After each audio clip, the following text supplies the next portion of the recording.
Chapter 5. Map and PAR. In this section of the Radiant Introductory Training Series, we will discuss post-synthesis constraints, and post-place and route implementation checks for Radiant projects. Chapter 5 consists of 7 sections. In the first section of the chapter, Creating Constraints with Device Constraint Editor, we will introduce Radiant's Device Constraint Editor, and how it can be used to create physical constraints for a project's device. In section 2 of the chapter, Creating PTC Constraints with Post-Synthesis Timing Constraint Editor, Radiant's Post-Synthesis Timing Constraint Editor is introduced, and how it can be used to create timing constraints after synthesis. In section 3 of chapter 5, Using Physical Designer, we will discuss Radiant's Physical Designer, and what it can be used for. In the fourth section of the chapter, Using Power Calculator, we will discuss Radiant's Power Calculator tool, and how it can be used to calculate the static and dynamic power consumption of a design. In the fifth section of the chapter, Using Timing Analyzer, we will discuss Radiant's Timing Analyzer tool, and how it can be used to check a design's timing performance after place and route. In section 6 of the chapter, Using Run Manager, the Run Manager tool will be introduced, as well as how it can be used to run the project flow for multiple implementations in a project. Finally, in the 7th section of this chapter, we will discuss Radiant's ECO Editor tool. Chapter 5, Section 6. Using Run Manager. In this section of the video series, we will be discussing the ways that the map, and place and route processes can be run for Radiant projects. Additionally, we will also be introducing Radiant's Run Manager, and how it can be used to run the process flow for multiple implementations. As mentioned in the previous chapter of the video series, Radiant's Process Toolbar and Task Detail View can both be used to run the process flow for a project. The first way to run map and PAR for a project is to select the icon for the step you want to run from the process toolbar, as can be seen from the figure on the slide. One important thing to remember is that selecting an icon later in the process flow from the process toolbar or task detail view will run all the steps before that step as well. For example, if the map design step has not already been run, selecting the place and route icon will run the map process first, and then place and route.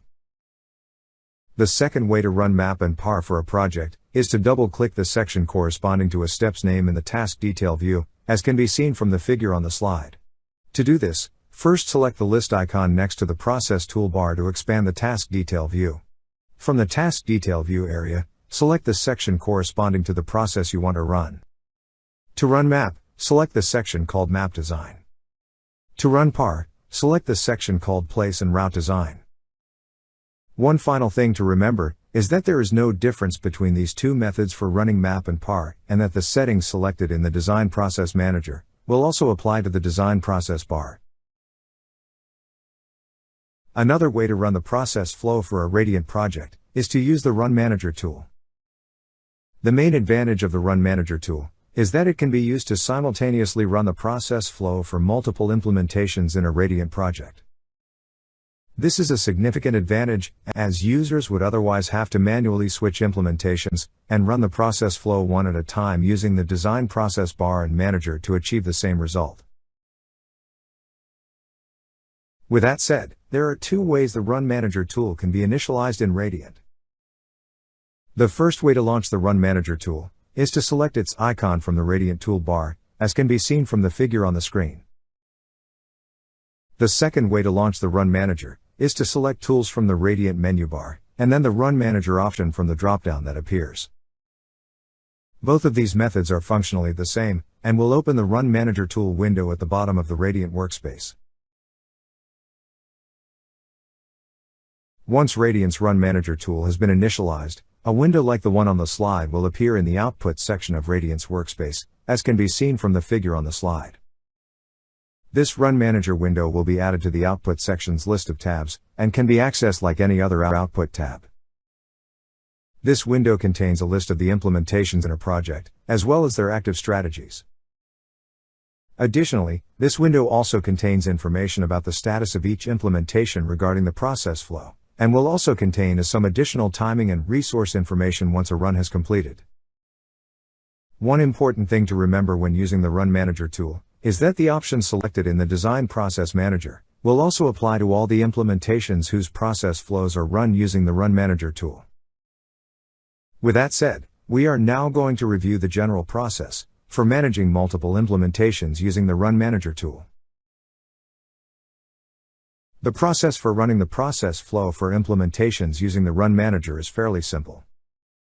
The first step in this process is to select which implementations to run the process flow for.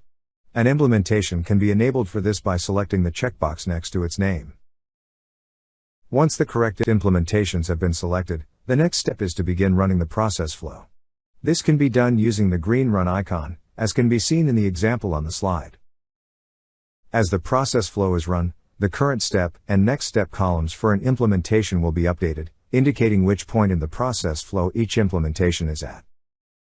Once an implementation has finished running, its status will be updated to say completed in the status column of the Run Manager window. Another few important features of the Run Manager tool are its rerun, pause, and stop icons. The rerun icon can be used to rerun the process flow for all the selected implementations.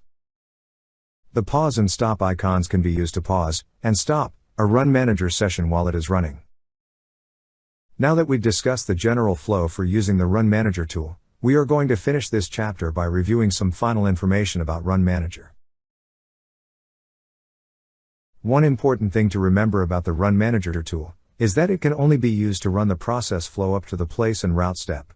To run the final step of the process flow, called export files, users will manually have to run it for an implementation using the Design Process bar or the Design Process Manager. As mentioned earlier in the video, the settings designated in the Design Process Manager will apply to all the implementations that are run using the Run Manager tool. Similarly, reports and timing analysis files are also generated for each implementation, however, they will only be visible for the active implementation. What this means is that users will have to switch the active implementation to view the generated reports for each implementation.